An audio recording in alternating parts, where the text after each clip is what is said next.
आमदारकी मिळाल्याचा काय किस्सा आहे, तिकीट मिळाल्याचा? पण आमदारकीच्या वेळेला पहिल्यांदा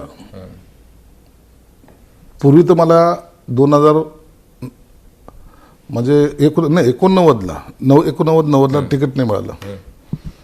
नंतर मग मी पुन्हा एकदा प्रयत्न केला. माझा मतदारसंघ रिझर्व्ह झाला इथलचा. दर्डा त्यापूर्वी आमदार होते, मंत्री होते. मग साहेबाकडे गेलो, मग मला तिकीट पाहिजे. आता अनेक लोक मागत असतात, त्याच्यात मी एक होतो. आपला 4 पानाचा बायोडाटा केला, फोटो, पेपर कटिंग असं लावून. आता दुसरं काय दाखवणार आहे ते त्यांना दाखवलं. बाळासाहेब म्हणा, संजय तुझं माहिती आहे ना, कशाला काय हे, काय कोण वाचतं याला?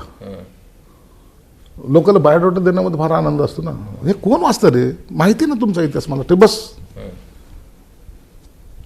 त्या काळामध्ये माझ्या त्या मतदारसंघामध्ये अनेक मान्यवर जे होते ते तिकीट मागत होते.